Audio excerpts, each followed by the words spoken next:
Alrighty, my friends, today we're going to be finishing up our landscapes.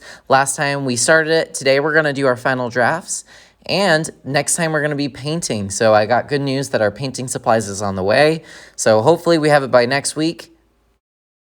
We have really been focusing in on color, using warm colors, cool colors. We've also been talking about biomes. So what kind of place is it? What kind of temperature, climate, animals?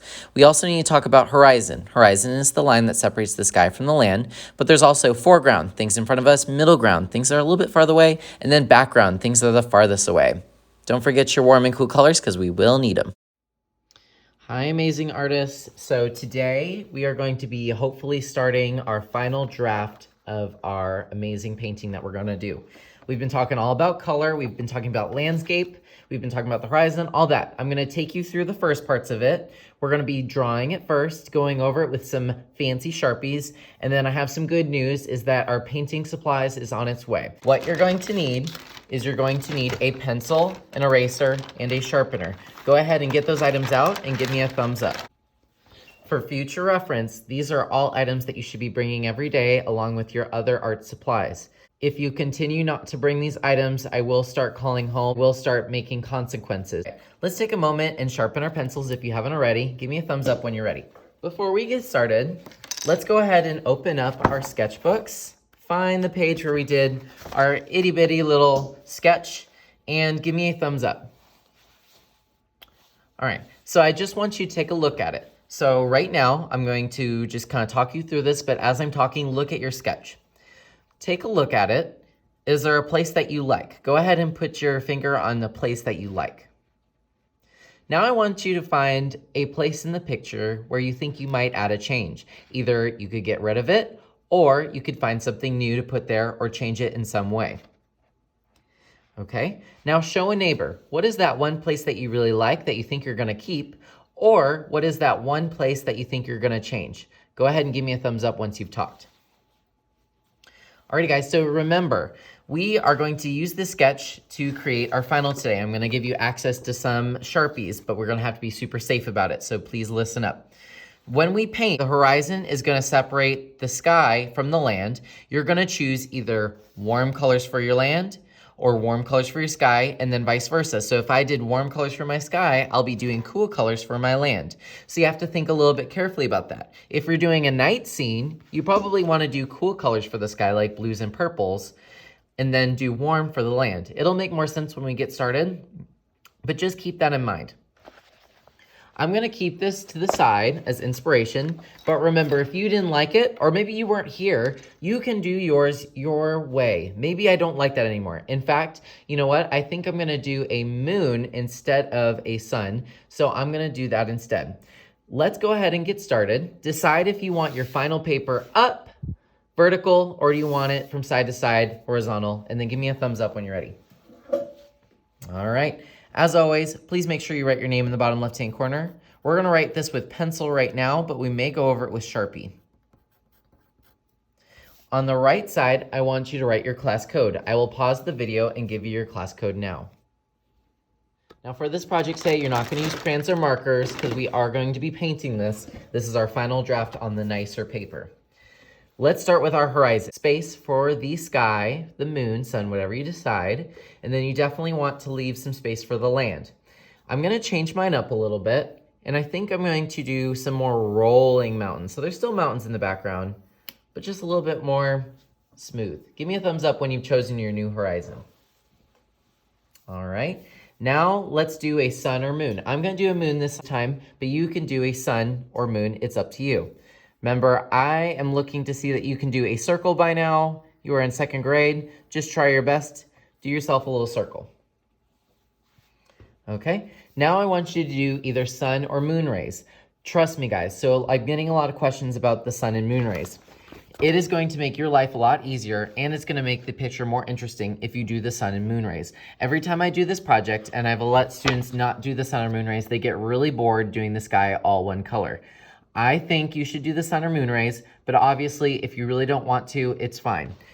What I'm going to do is I'm going to take my pencil and I'm going to draw the rays out.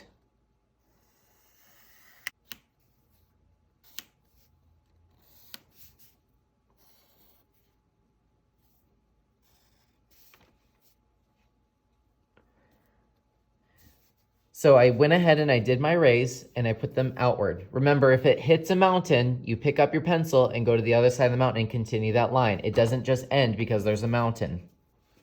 Now I have to think about my land.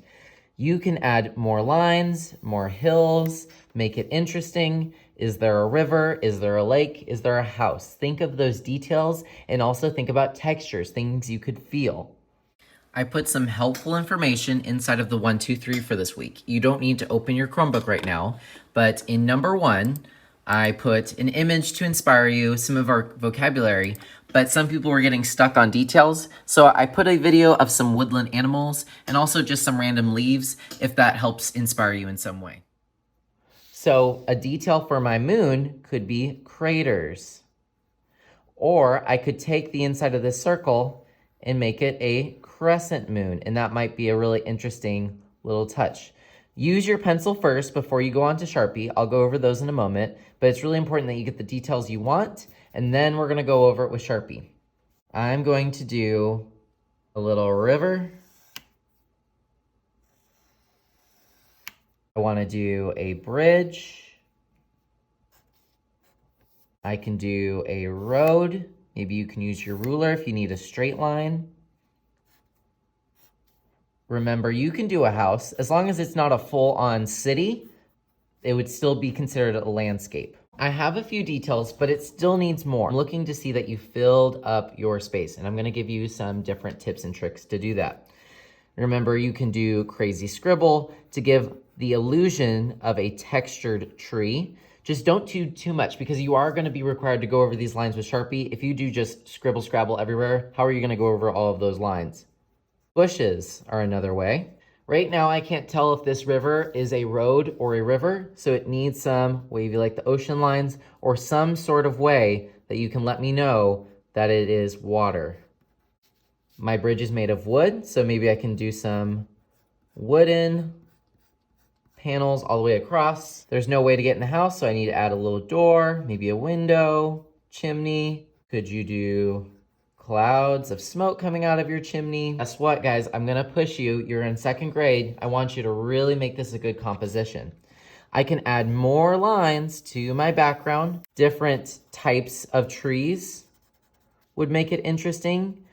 Different types of trees need different types of lines. This would be considered more of a scribble / zigzag sort of line.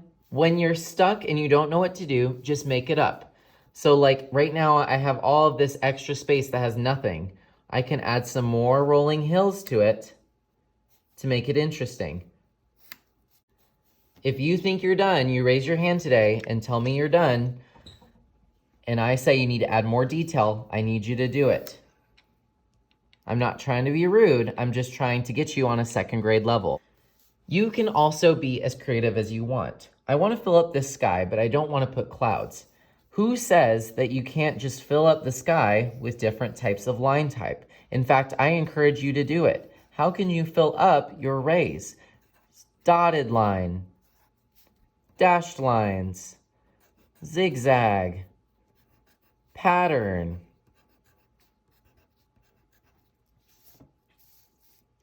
If you are going to fill up your paper with pattern, just at least draw big so that you can go over it with Sharpie.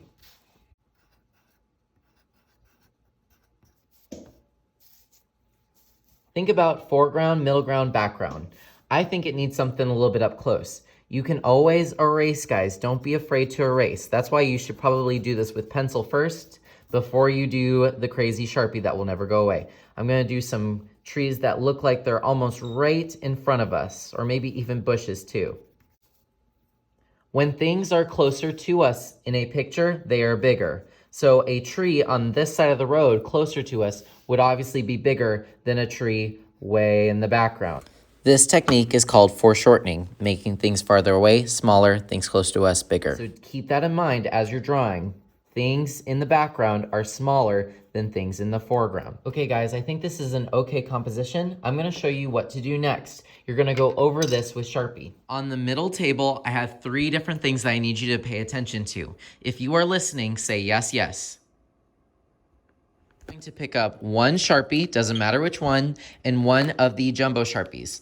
I like to call this Sharpie, which is called a fine Sharpie, the Fine Freddy, And I like to call this one the Big Bertha. So you're gonna take one Find Freddy and one Big Bertha. You're gonna notice that there's this empty tub right here. This is also important. This is where you're gonna put these items when you're done so I can sanitize them. If you see something in here, don't touch it because someone has touched it. I'm trying to keep it sanitary so that we can all be safe. One of these, try it out, and it doesn't work very well, like let's say it's dead, raise your hand, I'll come and check it. If it makes a line, great.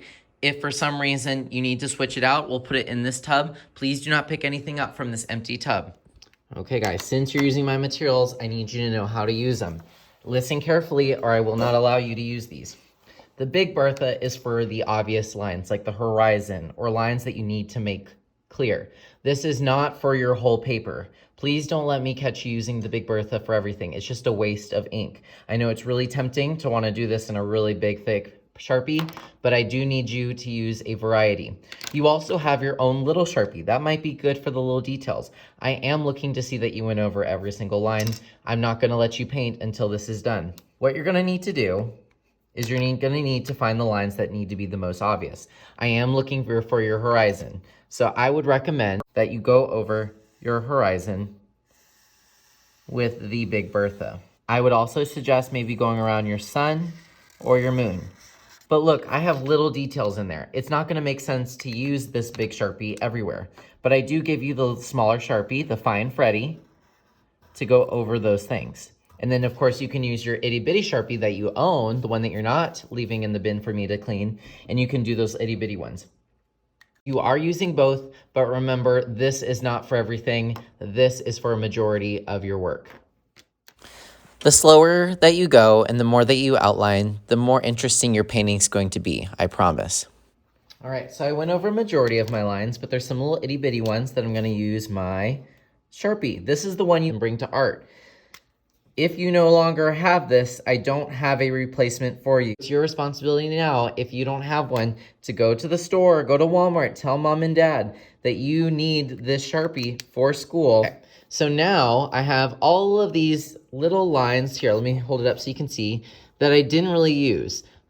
So I'm gonna go over those with the eraser. If you don't have it, you need to start telling your parents that you need it. If you run out of something, you need to replace it. All right, doesn't that look good? I love having these defined, crisp edges. So let's talk about what to do now. Of course, you're going to keep your own Sharpie, so don't put this in the random bin. I'm gonna show you what to do with your Sharpies that you borrowed. You are going to leave your Sharpies in this tub. Doesn't matter how you put them in here, but I need to know that this is the second grade need to sanitize bin. All right, guys, I'm gonna let you get started. Very end of class today, we are going to upload a photo. If you are virtual, you need to upload a photo. This is for a grade. Okay, guys, it is almost time for us to go. We need to upload a photo. If you could please open up your Chromebook and go to the Google Classroom. Give me a thumbs up when you're on the Google Classroom. All right, so now it is time that we insert a little photo before we clean up to go. You're gonna go to classwork. And week 11, warm and cool landscape, you're gonna see where it says final draft. Yours has your name on it. Go ahead and give me a thumbs up once you found it. Awesome, go ahead and click it. You are gonna be uploading a photo. Remember, when you see a screen like this, touching it depending on your preference, and inserting a photo of what you have. It doesn't have to be the best photo in the world, but I need something when I start grading. I will demonstrate this once, so if you're confused, please watch. Click the white square. You're going to go up here to where it says Insert, Image, Camera, and then obviously take a photo, and then we're gonna stretch it to fit inside that picture frame. I'm gonna take a photo real quick, and then your job is to make it look pretty so that I can scroll through this and find it very quickly. I'm gonna move it up here, and then find the sides and really stretch it out. You can make it look really wide if you so choose. And then that will be a perfect final draft before we start painting next time. Once you have that ready, you don't need to save anything. You can close all of your tabs, close your Chromebook, double check and make sure that your table's clean, and then we'll be ready to go.